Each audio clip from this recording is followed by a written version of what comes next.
Everybody wants to know what I would do if I didn't win. I guess we'll never know.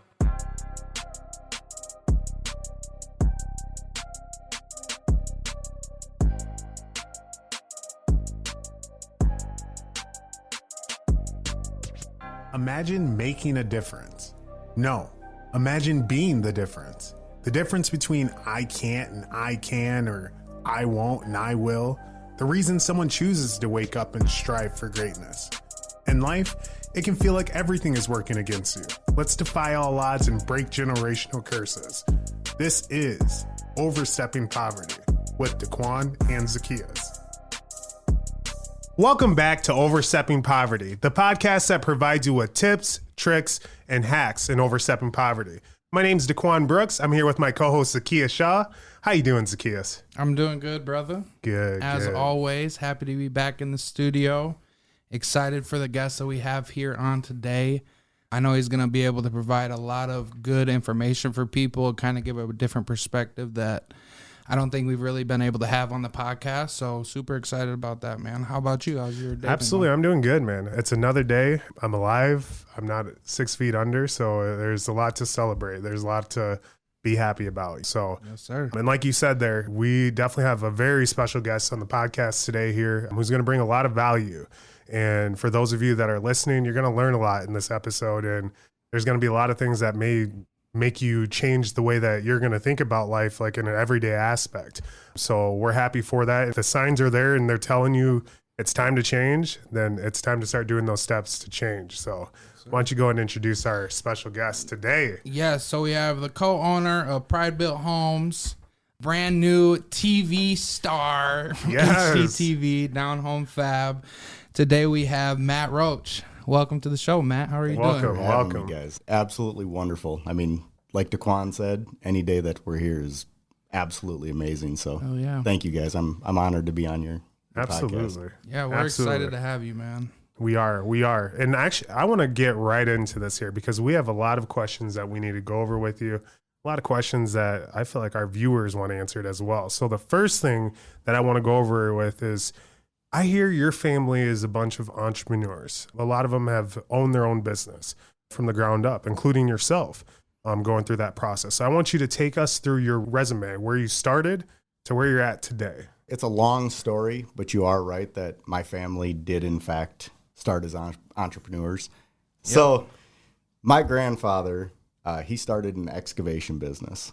He was sole proprietor, doing his own thing, gravel pit, digging basements, Riverdale, where the kids play football, where you played football. My grandpa dug damn near every one of those basements. On my dad's side, that was my mother's side, Grandpa Don. On my dad's side, he was an owner of Sheen Equipment.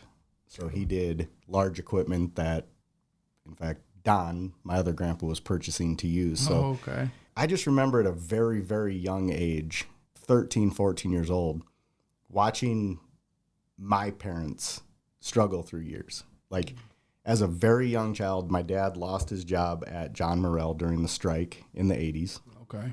That made newspapers. It was huge. So it went from regular employment to union. I watched my dad lose his job. He went and he was the pizza delivery man for Domino's. And no bullshit, I thought that was the next step under the president. Damn. Like, I was the most proud. I was like, we made it. That's awesome. Right? Your dad brings you free fucking pizza? Right? Like, are you kidding me? You want, like, your dad. Like, fuck that job. Right? Like, I remember the stress and, like, being too young to, like, understand the pressure that he and my family were under. Right. But then he got a pizza delivery job. And I was like, this is what rich people do. Right. You know, we got free pizza. But at 13, 14, my dad told me at that very young age that if you wake up first, you work fucking harder, and you go to bed last, that in America you can be whatever you want to be. And he, at that same age, he told me, you know, there will be a time when you're a man, you need to work for yourself. Like, your hard work working for somebody else, it's earning them money. Right. And that resonated with me at 14.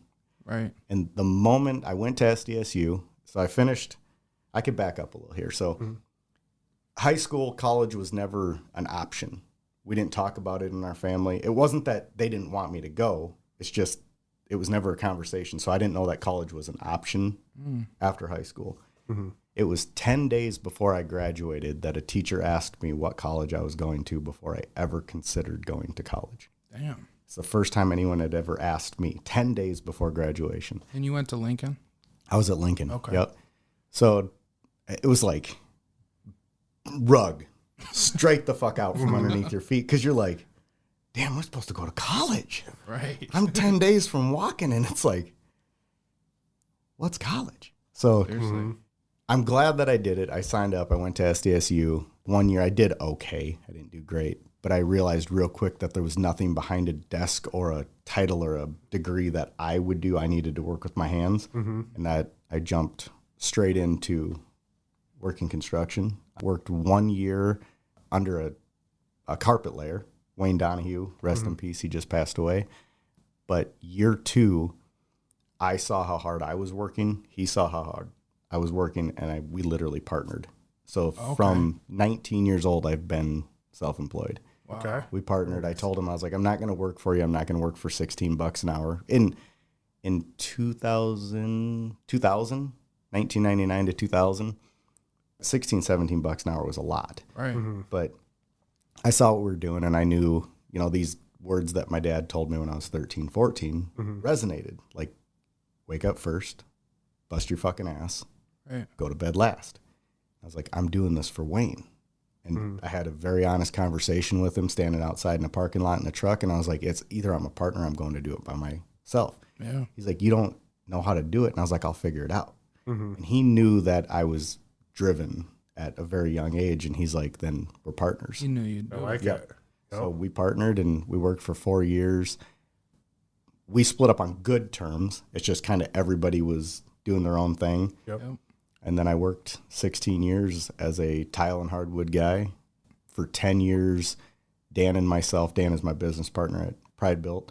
10 years we kicked the can down the road of building luxury homes. Just talked about it. I just knew we'd be fucking great at it. Right. Like I just knew it. But I was making insane money setting tile. Insane. So it was like I knew I was pulling away from something where I was like, legitimate 1% of the planet is making this kind of money. Right. And it was a risk, but I was like, I know, like that's passion, right? Like this is where I want to go to sleep every night doing that. Yep. And then in 2015, after 10 years of kicking this down the road, we're like, let's do it. And I made $500 a month. Wow. Year 1. In year 1. 2 years we paid ourselves $500 a month. I still had the connections for flooring. So I kept going back and doing flooring to still earn enough money to live. pay bills. But Pride Built Homes was making us $500 a month. Wow. That's insane. So, because I remember seeing you doing the tile, I always saw you working hard and owning your own business. Ever since I've really been able to notice what you were doing, you have always owned your own thing. And that was something that I always looked up to because I didn't really know many people that were doing that, honestly. I think a lot of the things that we've talked about in the recent past is how you kind of want to take a lot of the things that you've learned over the time and start passing that down to the younger generation so they can not make a lot of the same mistakes that you've made. Yes. So, and you call it stupid shit Yeah. that you've done, right? Absolutely. So what are some of those things maybe that you have encountered as you were taking that leap to either start your own business or partner with Dan? Yep. But Don was the carpet layer? Don was my grandfather. Okay, Don Kelly. Yep. Wayne Donahue. Donahue. Yep. Okay. Yeah, so from those things, working with Dan and Donahue, Yep. what were some of the things that you learned or kind of the bonehead moves that you made through those processes? Oh, we still make bonehead Yeah. moves. Yeah, like very simple mistakes. Year 2 of building homes, we shrunk a garage to fit on a lot 18 inches. And I, myself, forgot to send it over to the truss company. That's a $6,000 mistake that you can't pass down to the customer. Right. So you eat that. That's $6,000 right out of our pocket. Yeah. Very early on in construction, it was trusting bids, not having any money set aside for overages or unexpecteds. Right. So there's multiple homes that we made $0 on, like Wow. zero early on.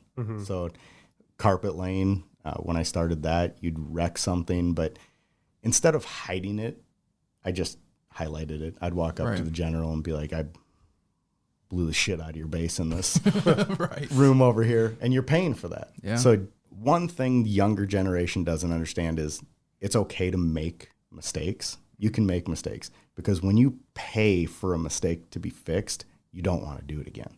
Right. So you learn the hard way. Yep. And that's priceless. Like Right. That experience. I will never make a truss error again. Right. $6,000 is like, Damn. Right. I know Dan wasn't happy about that. what had happened was, yeah. Can't even explain it. Yep. And that stuff happens all the time. It's just, don't make the same mistake twice. Make mistakes. I still make mistakes. Right. But I'm 24 years into self-employment, and day one I made a mistake. I'm sure I made a mistake. If I thought real hard, I know I fucked something up yesterday. Yeah. Right. So, yeah. Yep. And that's something that we actually continuously preach on the podcast. It's, if you should fail, fail forward. And what that means is exactly what you did. When you made that mistake, you learned from it. There's so many people right now that are walking on, tiptoeing through glass and eggshells, and they're afraid to make mistakes in their life. And they feel like if they ever would fail, they fail everyone, including themselves. But you're really not failing yourself. At that point, when you make a mistake, that means you're learning something, because it's something that you didn't know. And there's a mindset to that. Most people don't have that mindset to really think about, like, okay, you know what? I made this mistake. Instead of hiding it and trying to play myself and say that, hey, I didn't make this mistake, and just go through it. They own up to it. They walk up to it, to the mistake, and they move along. And that's something that, again, that most people don't have the mindset for. And it's great that you have that mindset. And I'm sure that's part of your success. You know? I have a saying, and I've said this for absolute years, and this is my quote, is, to try and fail has honor that never trying never will. Man. Like, I like it. You have to try. to try and fail has honor that never trying never will. No. Like Then you're sitting and thinking about the what ifs. Yeah. Fail. Right. Fail That's failure. 100 fucking times. Right. Yep. So I like that. speaking of mistakes, I want to know, like, what do you feel are some of the biggest mistakes that people make when starting out and making a business? Oh, this is goose. Straight goosebumps. That's one of it's my last one on there. My most important is sharing your successes. Okay. Because motherfuckers do not want to see you win. That is, if I was 16 again and I could talk to myself right now, I would tell myself, do not share a single one of your fucking successes outside of your inner circle, your 3 motherfuckers. Don't share it, because nobody wants to see you win. Even your outer circle, the people you eat with, the people that you have over to your house, none of them want to see you win. None of them. What does that Share come it. from? I don't know. I knew you'd ask that, and I thought for this entire time that you've asked me to be on this podcast, I tried to come up with the why, and I don't know. I'm 42 years old. I no longer give a fuck why. Right. I'm just telling you, share your failures, because your failures will absolutely help the person behind you not fail in the same spot. Because we want to help, right? If you asked me anything of my success, I would tell you, don't do this, don't do this, don't do this. Because I don't want you to stumble on the same steps that I stumbled on. Right. So share every one of your failures and succeed in fucking silence. Do not tell anybody about it. And that's something you told me not too long ago when we were talking about just the whole real estate game and just me kind of getting into mortgage. And it is crazy because it's something that I've seen in the recent where you are doing good and you have the best intentions of wanting to help people and all these things. And I think people just create perceptions of you on who they thought you were or who you used to be. And when you do try to change and when you want more for yourself or more than that they could even fathom on why you would even want more, it makes them uncomfortable. They don't even know how to accept it because I think it makes them look at all the things that they wish they would have chased as hard as you do. I think there might be some envy involved in it. And there are real people. Like, I know you guys cheer for people. I do. I am so happy. Like, I want everybody to succeed and be a billionaire. I want them, but we're the minority. And the amount of times, like, I'll give you an example. Like, rug has been pulled out of from under my feet multiple times. I have friends that are general contractors, and just recently came to light that people I was passing work, Pride Built Homes starts our builds at $700,000 for a house. We won't do anything under that. It's not that we're not capable of doing it. That's where we're trying to highlight our skills. So we pass everybody off to somebody else in good hands. And this person had ill will things to say about me. And I just recently found out. I was like, I'm passing you work in good faith because I want to watch you win. And that's just proof that even when you're doing the best and the right thing, some motherfucker has something to say about it. So you guys are younger than me. At 42, I'm done getting beat up. I'm not fighting no more. So I'm not sharing success. I don't even share my success. It's their vision of it. I don't gloat. I don't do that. I'm not that guy. But that really pissed me off. Like, I want a straight fucking fist fight now. Like, I mean, it's a loyalty, right? Like, it is. When you're doing business with somebody, and I mean, I look at it as like you're feeding somebody. Because, like, when you're passing business to somebody, one way or another, you're putting food on their table. And I think it comes down to principle, especially when you have those business relationships, to be responsible and cherish those and treat them and nurture those relationships, I think, as if they are putting food on your table, because it is that serious, especially. We can all eat together. Absolutely. There's enough for everybody. There is. There's abundance But everywhere. when you're working hard, you're waking up first, busting your fucking ass and going to bed, somebody still has something to say about you. And that's like that. I take things super fucking personal. And then I was like, oh, okay. Yep. Noted. Noted. Yep. I mean, no one likes to be stabbed in the back, especially when you're putting everything out there for them. You know? It's kind of tough. And I build it, right? They called Pride Built Homes because they wanted Pride Built Homes. So now they're taking my word as saying, this is the option you should go to. And they go to them, and then this person saying, I'm just like, it makes you think, right? So with all these things, with you as successful as you are, and success is determined by each individual. It's subjective. It is, right? So, like, for you, though, what would you say is one of the biggest misconceptions about Matt Roach? Oh, wow. That's blindsided. Yeah. I don't know. I'm 42. I no longer care what people say about me. Big misconception. God, that's a fucking great question. I don't know. And that's okay. I don't know. Yeah, that's all good. That is. So kind of going into our... I am an asshole.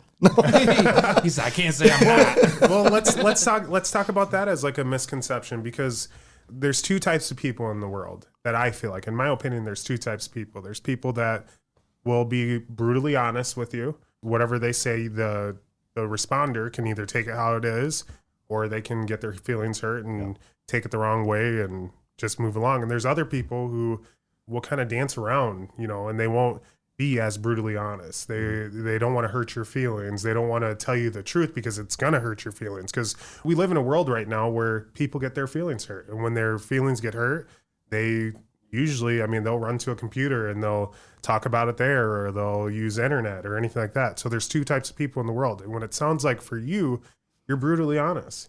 And with being brutally honest, it can come off and seem like you're being an asshole, but it's not. You're telling people exactly how it is, which that's how I am. I'm like, listen, if you're going to tell it to me straight, then tell it to me straight, so I know exactly where things are at and we can move along.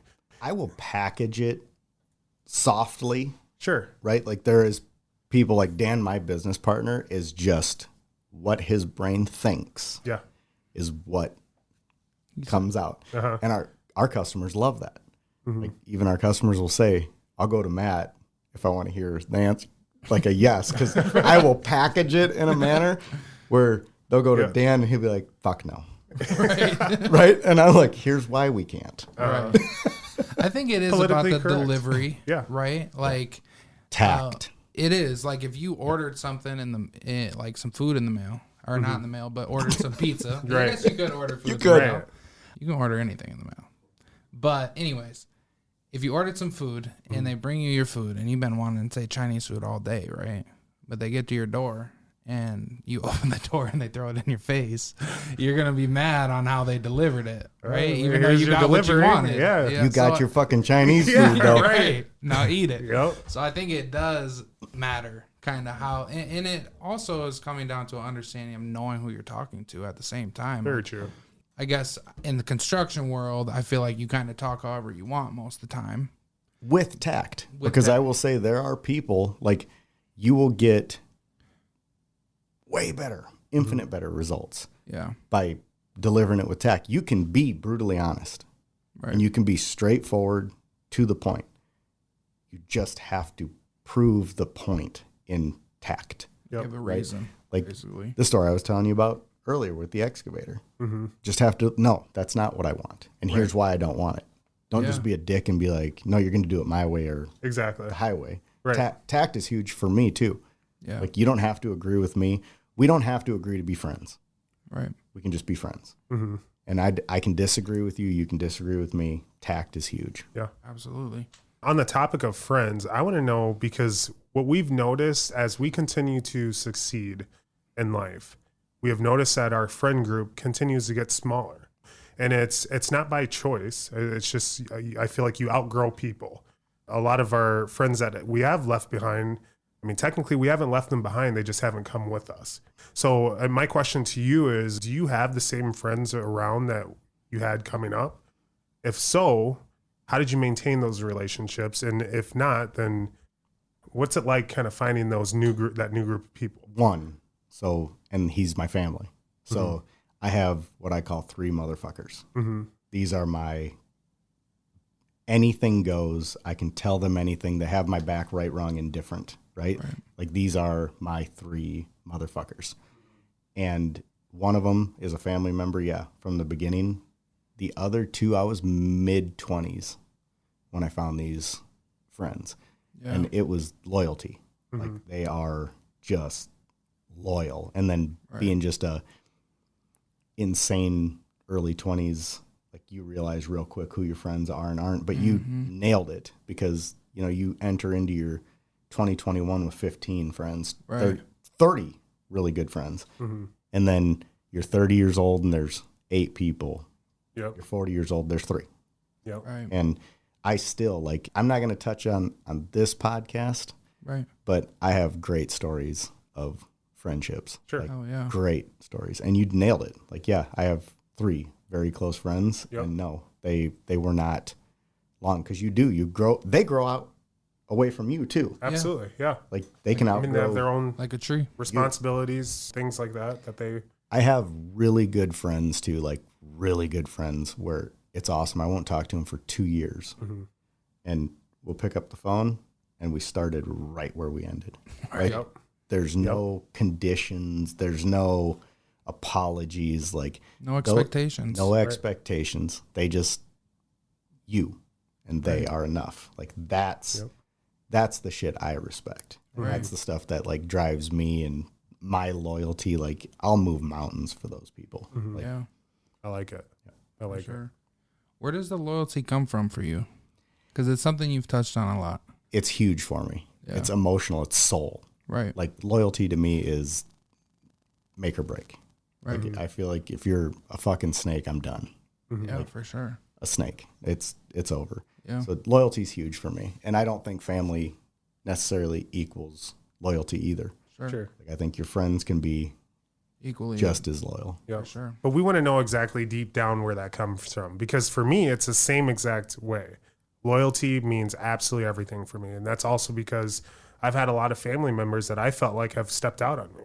In my head, I'm like, if you're family, you're there to the end. And there's been situations and things I've gone through where that was not the case. And then that's when I actually learned at a young age that just because you have the title family behind it does not mean that you're through thick and thin all the time. Did your family have a condition? So if they did something for you, it was because you needed to do this? Well, that's a good question. I know that there was a lot of things that I did for a lot of my family members so that I could get something in return. I mean, stop that shit. Well, no, I'm saying I get it, but people please. What I'm saying is, like, I mean, at a young age, this is what my friends, they're my end all be all for me. I mean, my friends' parents would take me to practices. My friends would, they'd call and, oh, can you come over? That's when I'd be able to actually hang out with people that I like really related to. And for me to do that, I would have to like do chores, clean the garage. And I know everyone's like, oh my God, you had to do chores. Gosh, you're upset about that. But I'm saying, like, those are the things that I would always have to do to go and hang out with friends. If a kid came up and asked you today, they're like, hey, can I go hang out with friends? You're not going to be like, hold on, one sec. Let me find something that you need to do first before you can go hang out with friends. Just go ahead and hang out with friends. You know? Absolutely. Is that what you mean by condition? Like, for me, I will cut a person off the second there's an expectation. I did this for you, so now you owe me. Right. Like, Okay. if you don't want to do this, don't fucking do it. Right. Like, if I give you, as friends, say we're out having beers, right? And I slam a $100 bill down on the table. That's for you. I don't expect that back. Right. Yep. Next time we go out drinking, don't even bring it up. Like, you don't owe me. I did that because I wanted to do that. There's no strings attached to what I do. Okay. There's no expectations of you. There's no expectations of you. Give me 100% Zacchaeus. Right. Give me 100% Daquan. We're good. Yeah. We're good. Absolutely. I mean, expectations is what ruins relationships, It is. especially when they're not expressed. Because a lot of times people have expectations of you that you're not even aware of. Right. You know what I mean? So it's like the expectations, it is tough because, again, as you grow or as you change, people are expecting you to act a certain way. They or are. be a certain way. And it's like, that's not even me. Like, if you're going to be the same person you were last year, that's fine. But, like, I've got to change. And there was a saying that I heard recently that was like, anything that's living grows. And if you're not growing, you're not living, even if you're alive. Yeah, don't put me in a box. No, hell no. Yeah, don't put me in a box. Don't give expectations for me because I don't want to let you down either. And if you have an expectation of who Matt Roach is, Right. I'm going to let you down. Let me surprise you. Let me blow your socks off, right? Yeah, right. Like, let me be me, and I promise you'll love it. Like, don't put me in a box. That's facts. It's funny you're saying anything that living grows. The one that I actually like usually relate to and I go by is anything that's not growing rots. Oh, okay. You know, it's funny that you said that. Our next question for you is, where do you see things headed in development for spaces for around Sioux Falls, Harrisburg, Brandon? Harrisburg has a lot of growing to do, like internally growing. And I can't step too deep into that. Yep. Right. But I think Harrisburg could be their own worst enemy. Like, they've grown so fast, so many years in a row, that I think now they're their own worst enemy. I think egos got into play there, and that's my personal opinion. Yeah. But I think Sioux Falls is going to grow like mad. Yeah. We're not recession proof, but we are insulated from the rest of the country. Like, we have insane jobs, insane economy. We have the 2 hospitals who just promote growth in jobs. Like, Oh, yeah. you're not talking shit wages. You're talking good wages. And they're growing. I mean, everywhere you turn, it's a Vera or Sanford. The bonuses those places are giving out right now to people to go work is insane. Yeah. So, I mean, growth and expansion. Sioux Falls is awesome. Yeah. Brandon, awesome. Harrisburg, awesome. Like, all the surrounding little satellite towns. Right. I mean, even Hartford is growing. Growing a lot. I do believe we're going to get into a dip. Like, people, we're very conservative state. So we're grown to not take a lot of risk. And when interest rates went up, everybody Tightened up. huddles. Yep. So that's going to slow. We'll slowly get out of it. I don't think we're going to be in a hole Yeah. Any chance. But As a builder, have you seen the interest rates really impact your business? our customers are luxury. I mean, Sure. we're building $1 million, $2 million, $6 million homes. Are a lot of them cash then? Yes. Yeah. So these are people that are in a financial space where they can beat up the interest rates. They can bring more cash to the table. They can buy down rates. So they're our customer base aren't affected It's not as a problem much for by them the as well. interest rates. That makes Yeah, sense. and the truth is, say you finance the full property less 20%, in 5 years you refinance the property and lower. Like, Right. you know, I'm only 42 years old, but I've watched interest rates do Everything. the up and down. So we Right. know they're going down. It's just when. Right. So What would you say to somebody that is, it's not going to be the same question as the end, but somebody at 19, 20, 21 who's looking to get in and start their own business, what is some advice that you would give them to just getting started, whether it's in construction or not?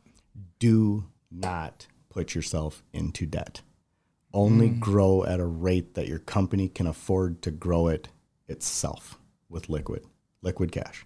Yep. Yeah. I don't care if you're selling socks and you can afford 4 fucking pairs of socks.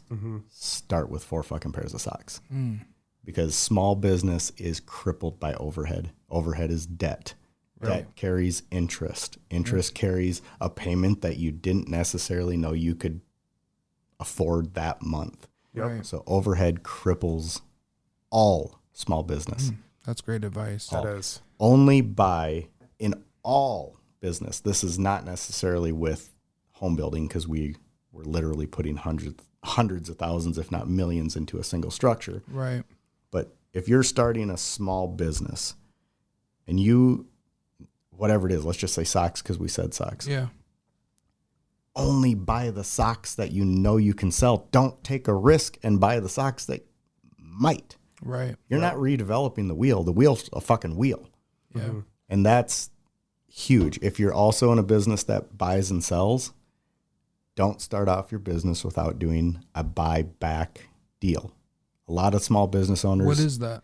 small business owner doesn't know this. Let's just say you're doing socks. Let's Yeah. just stick with it.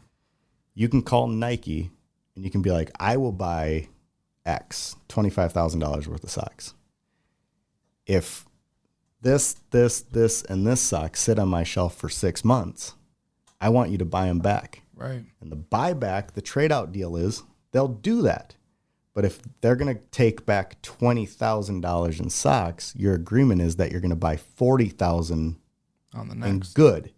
But when you sell the bad back to them and you buy $40,000 of good, you already paid $20 for the socks you're going back. So you're paying out $20 more. You're doubling. You're only purchasing the guaranteed sales. You're not risking your money. That's A lot of great people don't info. know that companies will do that No. deal, but you have to negotiate that in the beginning. Yeah, that comes along with the statement that we use: closed mouths don't get fed. No. And when you don't have that information and you don't ask these things, you'll never know. And you'll never know the answer to something like that, especially if a business is even willing to do that. Yep. Because there's probably people that are going to take that advice and they won't even use it, which that's brilliant advice. I mean, why wouldn't you negotiate You something can't like that? risk it. You can't have bad debt. Right. Right. If the socks don't fucking sell, they don't sell. You need to get rid of them. If they're 6 months sitting there, it's $20,000 in bad debt. So you take that, you get credit for the 20 and you buy 20 more. That you know will sell. You know, you only buy the guaranteeds. Right. Right. White socks, Yeah. right? Like we know these are going to sell. Yep. We're going to discount them. We're going to just get our money back. We're going to be done. That you buy the guaranteed In sale. your hands. And I'll give you an example in home construction, like something we learned over years Yeah. of stupid decisions. There's a parade of homes, right? You get what's called the parade of homes discount. We quit even doing the parade of homes discount because it wasn't a discount. It wasn't worth it, right? Right. The retailers were bringing it from discounted general contractor fee to full retail and then a parade discount. It wasn't worth it, so we just quit doing it. Right. And just recently, a few parades ago, I told Dan, I was like, every one of these companies stabs their signs into our lawns for the parade because they want to be acknowledged. But if you go to these companies and you ask them, these are the big companies. The small companies like us, they're all willing to work. They understand the value in networking. Right. But the big companies are like, we don't really see any sales from the parade. I'm like, cool. Don't stab your fucking sign in the lawn. Yeah. And the moment they realize that their sign's not going to be in the lawn of a $2 million house, suddenly there's value. Right. Because now Pride Built Homes, who brings 2,000 people through a house on a single day on a weekend, there's value. I knew there was value. Right. They were just trying to dumb down the value so they could get the sign in the yard and feel better about it. We're not doing that anymore. Yep. So if we don't see a financial discount, substantial, for the parade, because we have to staff these, we have to stand at them for 4 different days, we have to pay for them to be cleaned, we have to pay staff to be at these. It costs us money. Yeah. So if you don't pay, we pull your sign, we stick it in the truck. Yeah. I was going to say that's ad space almost. But the moment that is ad space. you Right. acknowledge that the sign can't go there, there's an instant understanding of value. They're like, oh, well, wait, whoa, we'll just wait 1 fucking second here. I wasn't talking about your house. Right. Yeah. We're actually good. So it's like a closed mouth doesn't get fed. Yeah. Yeah. For And sure. you start to realize your value, and it's is there an ego in it? Absolutely not.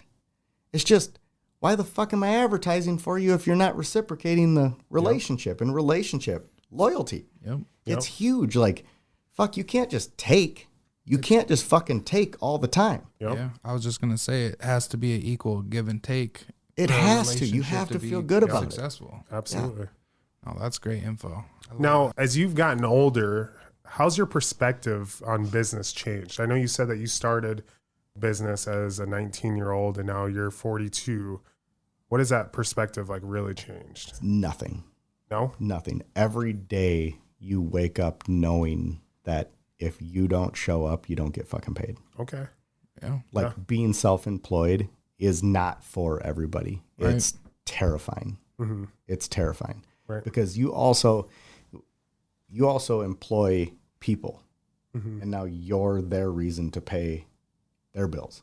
Yep. So there's a stress of it, right? They are your responsibility, and a piece of shit business owner doesn't care about those people. They're just expendable. Right. I care. Dan cares about everybody that's with us. So we are very, very lean in the way we spend. So we have a lot of reserve because we want to pay everybody no matter how bad the economy is. Yep. And I won't get into like our financials, but when you come on with Pride Built Homes, there's zero fucking problem with the financials. Yep. Like, you are our family. We're not hiring people for warm bodies in a place and a face. Yep. Right. Like, we understand the trust that you're giving us by saying we want to join your team. And we respect that. So it's a piece of shit boss doesn't care. We give a shit. Yeah. We care. I like that. So it's terrifying. Yeah. It is. I don't doubt that. Terrifying. Yeah. This is the part of our episode now that we actually want to open it up to what's called roundtable. So this is going to be questions that you've held on to, at the beginning of this episode or before you came here that you've always wanted to ask us. So I want you to fire away. What are those questions that you'd like to get out on the table and ask Zacchaeus and I? Shit, that's a good one. I didn't think that deep into this. As men, young men in a community, who is it that you strive to be? This is a question that I want both of you to answer. Like, who is it? Not necessarily a person. Yeah. It could be a position or it could be a profession, right? Like, Sure. who is it that's the apex for you guys? I'm actually glad that you kind of reworded that question, because when you stated who, I'm like, hold on. Because there's a commercial out there and it's actually with Tom Brady, and he continues to get letters from kids. And they're always saying they're writing him and they're like, I want to be like Tom Brady. I want to be like Tom Brady. And Tom Brady finally responds and he's like, there's enough Tom Bradys in this world. I want you to be you, strive to be yourself. And that's how I am. I want to be the best person that I can be. Every single day I wake up and I have that same mentality. How am I going to better myself today than I did yesterday? It's a continuous challenge, whether it's waking up and thinking differently, whether it's waking up and going to the gym, my daily work.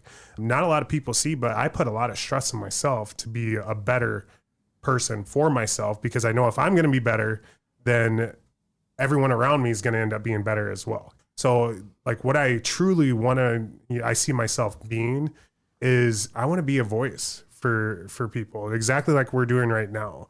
I want to be a voice where I can tell people exactly how to make it, how they can make something better of themselves. And they're not going to look at me as a 29-year-old who hasn't gone through anything or hasn't lived or faced enough challenges to where they could take this advice. That's where I want to be. I want to be where, and I've been setting the stage for myself all along. I've gone through a bunch of shit that people wouldn't be able to survive or get through, that people have quit on themselves through that. I've gone through all this stuff. And not a lot of people knew that. In our episodes, I told that story. You know, I became vulnerable and I got that story out there so people knew that overstepping poverty, this didn't just come from nowhere. It wasn't something that just was a thought that just came up and I was just like, hey, I want to get on the mic and just get people to look at my views. I could care less about the views. What I want to know is exactly is what I'm actually telling you guys. Are you guys actually taking this in? Are you bettering yourself just like I'm bettering myself? I'm trying to give you the knowledge so that you can be a better person.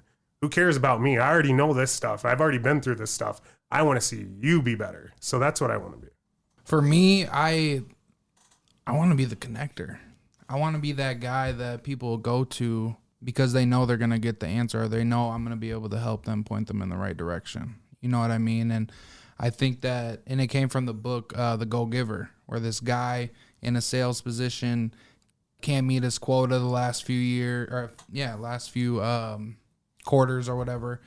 And little did he know he had the answer in the room next door to him, the guy that could connect him to all these things. And I think underestimated a lot in life. Growing up, I was always the youngest in my grade. So I was playing, when I went to college, started college, I was only 17 years old. Everybody else is 18, some are 19. So I always felt like there was a little more that I had to prove through those challenges. And more so recently, I've started to realize like a lot of people just aren't built like me. Like really, because there's a lot of shit that we go through. I mean, you know, a lot of stuff that I've been through as well. It doesn't really make sense when people can look at my life or maybe yours or Daquan's. And I think a lot of times people make excuses where they come from and what they go through and use that as a reason why they can't get to where they're going. So I want to be that person that connects those people that maybe they need somebody just to believe in them or just see it in them, and they could grow like a flower or a plant.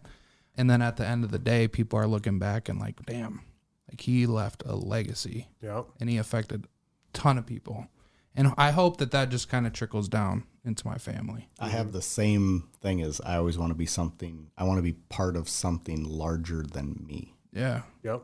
I don't know what that is, but I just want to be part of something larger than me. Yeah. Like I'm an experienced person. It's not always, I'm very, very financially driven. Right. Right. I will go beyond to earn, but experiences are huge. Like the TV show. Yeah. Being on the TV show. It was never about seeing myself on TV. I was actually terrified. Terrified of it. Mm-hmm. Like you're mic'd up. Like anything you say into this, you guys have forever. Right. Yep. It's the same with TV. Like I say some of the most ridiculous, stupid shit ever. Mm-hmm. I sing. I don't sing well. Right. So all this shit is on recording. Yep. But it was an experience. Like how many people can say they were on its own series, HGTV? No like kidding. that. It was experience for me. And I'm a very nostalgic person. So I know what you're saying. Like it doesn't have to be Jeff Bezos. Right. It can just be Zacchaeus and Daquan. Yep. Right. It doesn't have to be that to like be bigger than what you are. Right. Absolutely. Yeah. Which is, it's a lot about like reflecting though, and in a lot of self-motivation. I think a lot of people that have that drive, they're the most lonely people. Yeah. Because their minds are racing and thinking about stuff all the time. This world has built talkers, not doers. Mm-hmm. Like we, when I mean we, all of us, everyone thinks that they sit around and fucking talk about it, it's done. Right. That's the world. Like TikTok, Facebook, fucking Instagram is like this world of see it and do it and talk about it and it's done. Like all this mega flex. You ain't got You have fucking nothing. You've done nothing. You've helped nobody. Right. But you feel good about it because you fucking talked about it with somebody. Go fucking do it. Yep. Yeah. Go do something. Yep. That was the inspiration, I think, that when I look back, even got to this point of having a podcast. And I was having this conversation yesterday. I look back during the whole COVID thing, the whole George Floyd thing. Like, there was a light bulb in me that flipped at that time. Because how long have people been doing the same thing year after year after year after year? Oh. Like, we had this conversation in our group chat on Snapchat where conversations were hot. Like, tempers were hot, people were hot, emotions were high. But I think that sparked something in people. At least it sparked something in me to where I was like, we got to do shit differently. Yeah. And soon after that, you see me getting into life insurance because my mindset is like, well, shit, if they're killing black people, we might as well have life insurance. I'm not laughing at that. But it's real. I'm laughing at you going to life insurance. Seriously, I'm like, I got to do something that's different to like help people at least set a foundation, right? Zacchaeus was like, people dying, pay me. Pay somebody, right? Right. Yeah. And like, I don't know, that was just where my mind went. And it like from there that sparked into me getting into doing the mortgage stuff, and that got me into doing some videos, and that turned into this. And now we're sitting with Matt on our podcast. It's just crazy how things work, especially when you're able to go back. And It's that mentality, man. I mean, if you want to make a change, you have to be the change. And I'll say it again, let it resent. If you want to make a change, you have to be the change. Get out there and get it done. Do something. Exactly. Fuck up. Do something. Yes. Fail. Yes. Facts. That's the best thing that you can do for yourself is fail. One of the biggest things that you guys did was you did this. Regardless of how many views or clicks, you did it. Right. This is done. This is, how many episodes are you in? This one will be 16. 16 now. episodes in. You've proven it. It doesn't fucking matter. Right. Does not matter. You are following through with the conversation that you had, I'm sure, around a table. Yep. Yeah. You talked about it, but the difference is you did it. Doers. I'm super proud. Like, this is the type of shit like gives me goosebumps. Like, I love this. Like, it doesn't have to be huge. It doesn't have to be this huge production with 100 people. You guys did it. Yeah, I appreciate that. Absolutely. So, any other questions you got for us? What's your biggest personal failures? Do you have any regret of something that you've done in your life? And if it's too personal, don't ask it. Like, if you cut someone's fucking head off, don't tell me about that. But The feds are listening. If I can be completely honest with you, I don't have any regrets. No regrets at all. And I know that's pretty cliche to say because everyone's like, I mean, with the tattoo across their chest, no regrets. I have no regrets. You do? Tattooed We gonna have across to my see that, entire man. shoulder blades. No regrets. But seriously, I mean, crazy. everything that I've done in life, I mean, it's gotten me to where I'm at today. And I can't be more prouder than where I'm at, dude. I'm serious. Yeah. Like all the stupid shit that I've done, all the mistakes, the failures, like I look back at it and I'm like, man, I mean, if I changed anything, where would I be right now? Yeah. And I love where I'm at right now. So no regrets. No regrets. Any regrets? I would say, as I think about it, I guess, yeah, kind of. I do have some regrets. I have some regrets, and more so the way that, and it comes from experience, of course, but just standing up for yourself, standing up for myself in employment or just in any situation. And a lot of times I'm a people pleaser, or at least that's something that I've been working on, of caring too much about what people say or feel. Like, it really doesn't matter.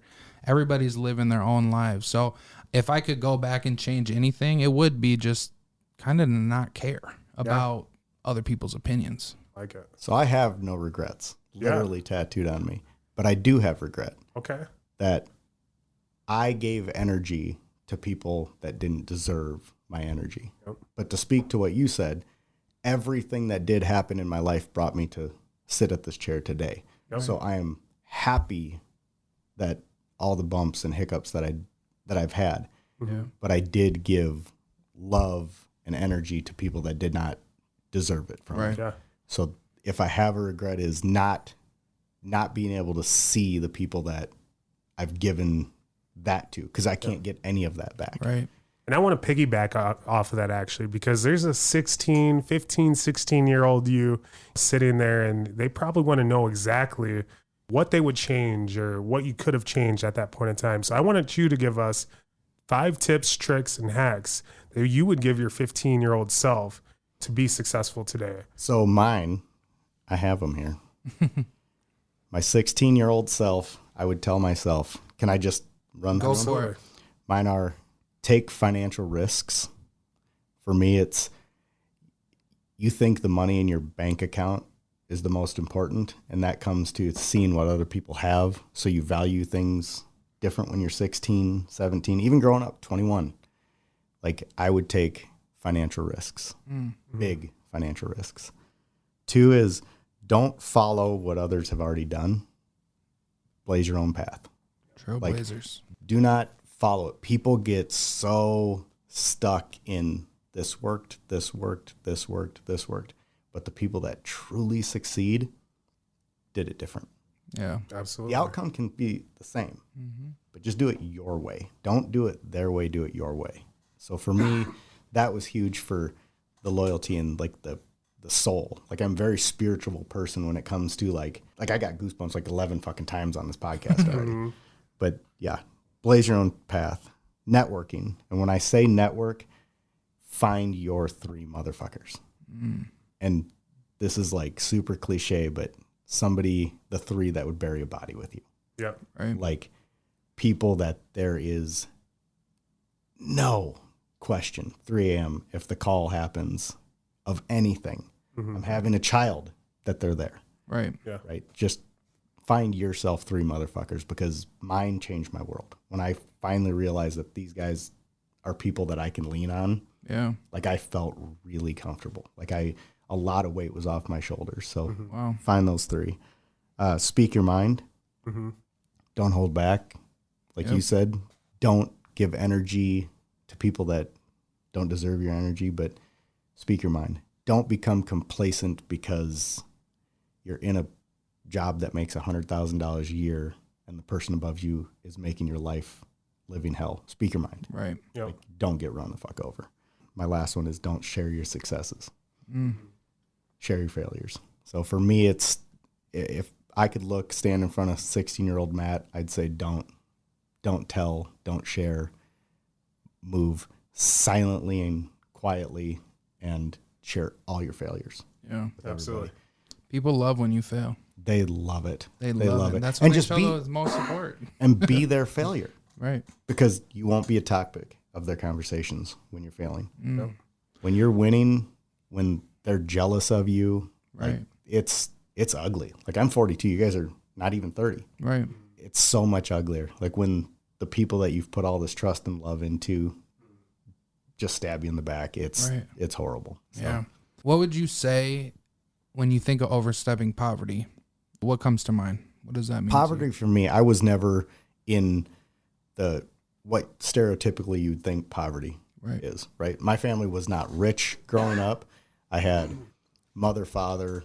We ate at the dinner table every single day together. Like if it was 6 o'clock, you were at the table. Like that was the rules. Like I had the most comfortable, loving, respected upbringing. Like I have nothing bad to say. Right. Poverty is probably different for me than it is for you and for you. Right. Mine was mental. I was putting way too much trust, respect, love into everybody. So overstepping poverty for me was I was giving too much energy to too many people instead of focusing on the people that I should have been. Right. Got to be a little more selfish. Yeah, you do. You do. Yep. That's for sure. If you're not, nobody else will. Oh, they will. They'll be selfish. No, but I'm not saying for you. For right. yeah, I feel not that. for you. They won't. The most people look out for themselves the most. Well, thank you guys so much for taking the time to listen to Overstepping Poverty. We are very, very happy that we had Matt Roach today on as a special guest. Again, we're always here to provide you with tips, tricks, and hacks to overstepping poverty. And thank you for that value that you brought in today. Yeah. Thank you, guys. See you next time.